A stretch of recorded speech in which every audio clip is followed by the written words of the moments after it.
দর্শক, আমরা দেখতে পাচ্ছি বিভিন্ন সংগঠনের মাধ্যমে তারা এখানে আগত মুসল্লিদেরকে পানি পান করাচ্ছেন। যদিও প্রচণ্ড গরম, আজ এই গরমে হিট স্ট্রোকের সম্ভাবনা বেড়ে যায়।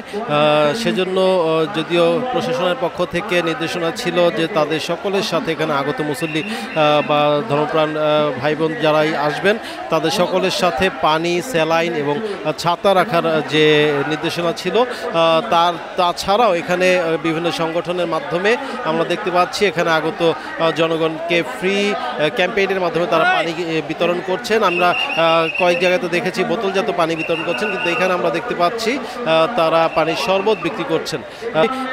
এখানে একটি সংগঠনের মাধ্যমে লৌহজং মুন্সিগঞ্জের চুলুগাঁও আলোর হাসি সংগঠন, এরা এখানে আগত যে মার্চ ফর গাজা কর্মসূচিতে এখানে আগত মুসল্লিদের মধ্যে তারা বিনামূল্যে পানি বিতরণ করছেন। আমরা একটু আগে দেখেছিলাম যে বাংলাদেশে ইসলামী আন্দোলন বাংলাদেশ তাদের উদ্যোগেও এখানে শরবত খাওয়ানো হয়েছে।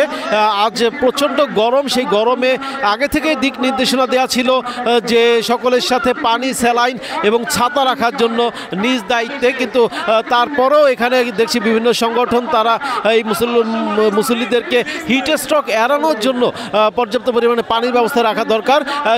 সেই কারণেই তারাও দেখতে পাচ্ছি যে বিভিন্ন সংগঠন এখানে পানি সরবরাহ করছেন।